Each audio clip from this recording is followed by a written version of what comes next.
Vez por outra, as pessoas afirmam que tal ou qual esfera representa a última fronteira do conhecimento humano.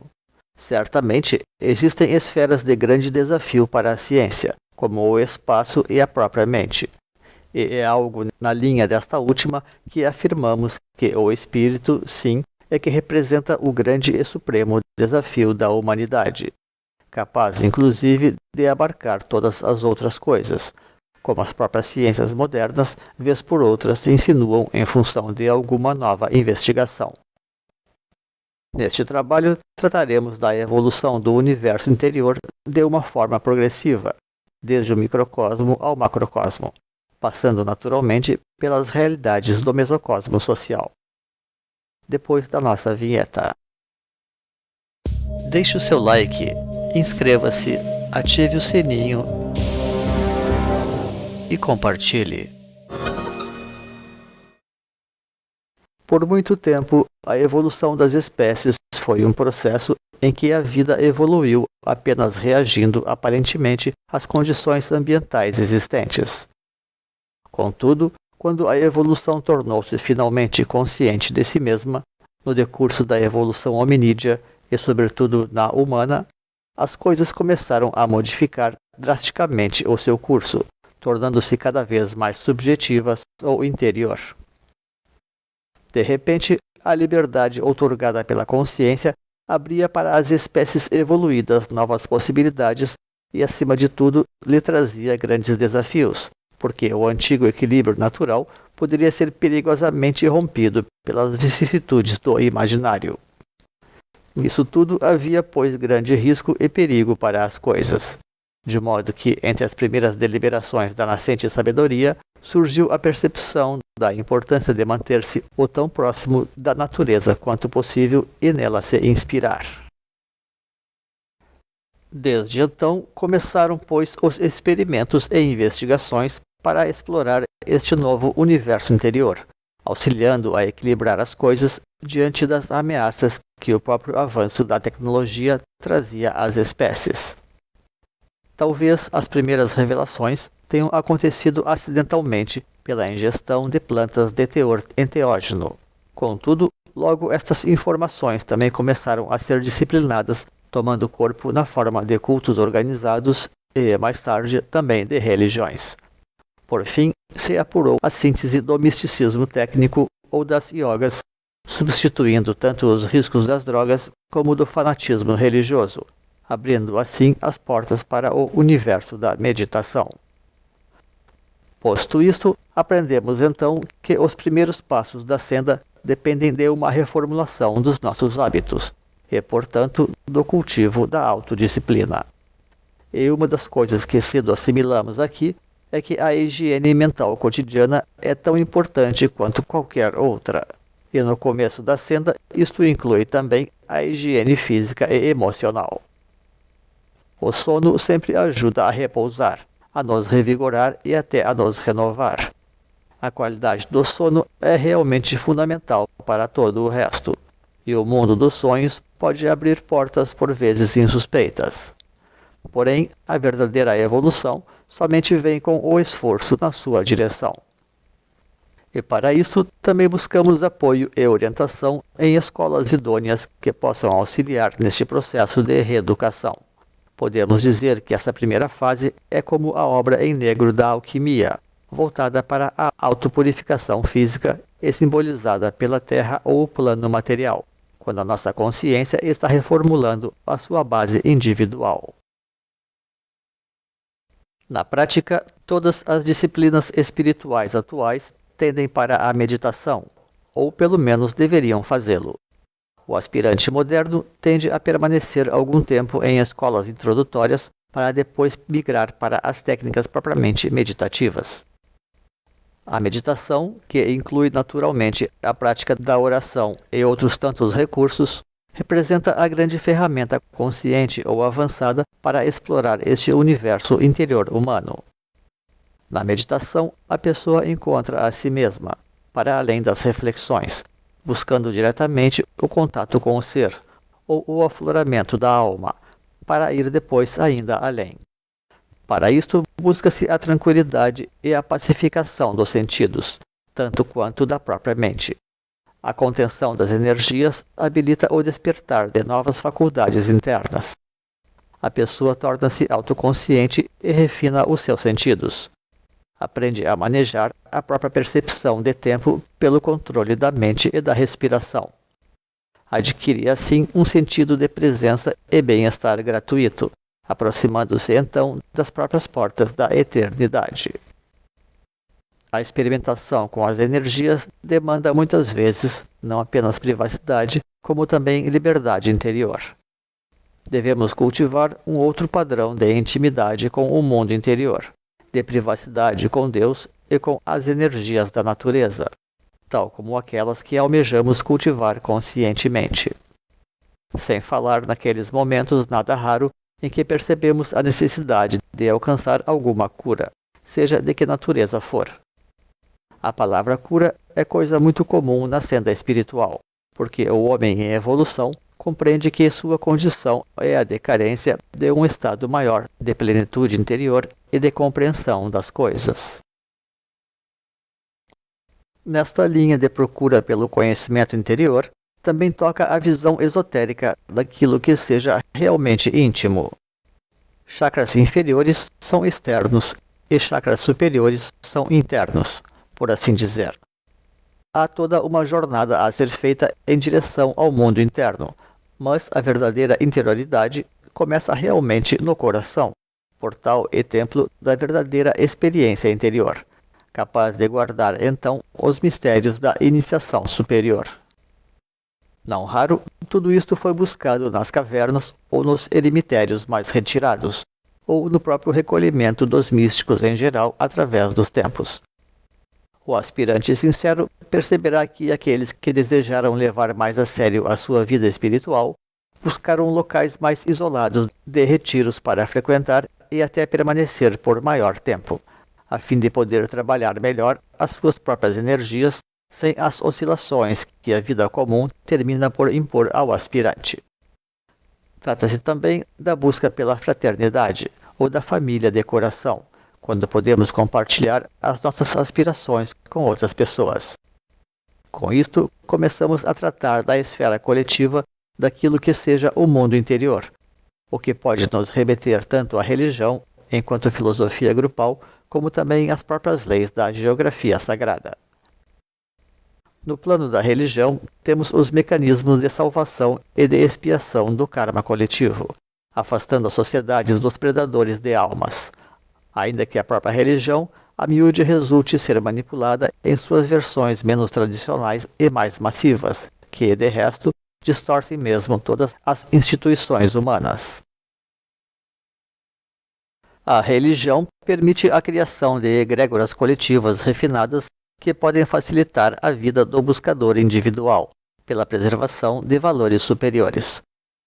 As leis da religião, seus postulados e mandamentos velam bases éticas que servem de acesso para a senda superior. É certo que o ingresso num universo tão amplo e misterioso não é uma coisa simples.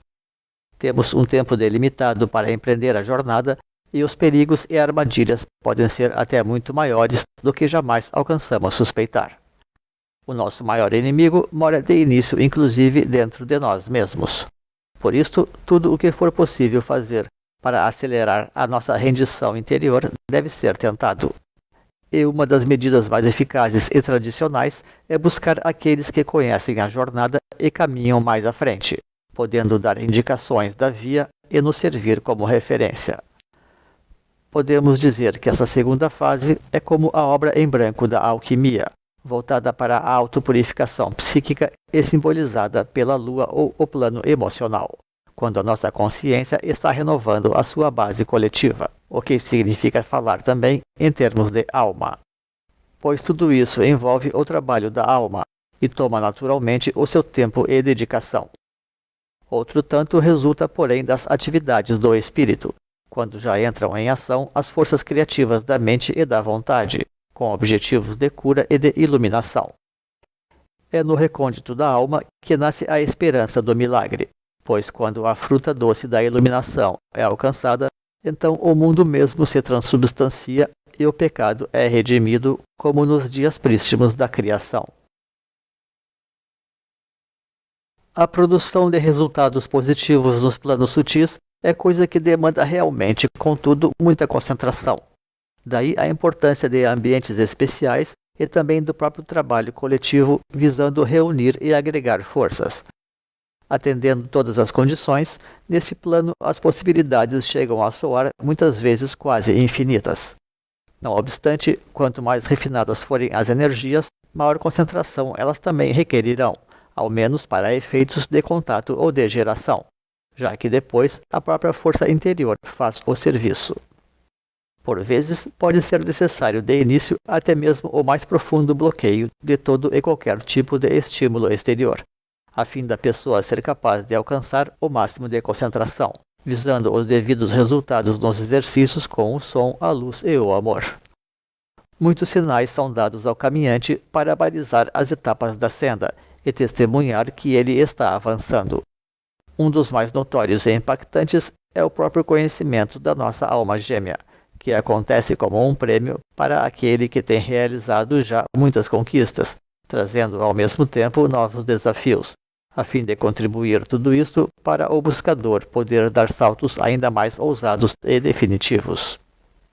Por fim, todo aspirante cedo descobrirá existir também uma mística voltada para as regiões centrais, isto é, os territórios interiores dos continentes, sejam montanhas, planaltos ou desertos, contendo assim todo um simbolismo de elevação e centralidade como um êmulo espacial da ideia de coração. A miúde, o buscador encontrará nessas regiões centrais um verdadeiro potencial de transformação social, na possibilidade de projetar os seus sonhos para a humanidade a um plano para além de pequenos grupos, conseguindo sonhar com uma verdadeira mudança do mundo.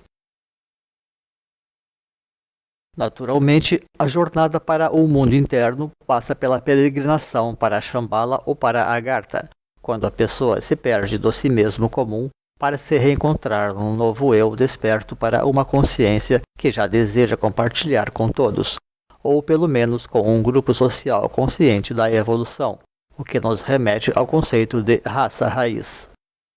Alguns analistas até invocam a sigla alquímica Vitriol para caracterizar as possibilidades superiores desta terra mística, acrônimo da frase traduzida como visita o interior da terra e retificando-te encontrarás a pedra oculta. A frase alude, pois, ao poder transformador da jornada para as terras sagradas, capaz de estimular o contato com a nossa joia interior, ou mesmo com a luz irradiada pelas hierarquias ali presentes ou que, de qualquer forma, imantam estas regiões e orientam os seus frequentadores. O símbolo do cristal ou do diamante, a sagrada pedra translúcida, é necessariamente um símbolo do centro, porque as facetas do cristal simbolizam as zonas ou as energias periféricas, assemelhando-se nisto também ao simbolismo piramidal ou dos obeliscos. Transitar pelas terras internas, trabalhar pela cultura holística, cuidar dos valores autóctones e preservar as sociedades nativas sempre será um bom caminho para o encontro da nossa própria essência espiritual.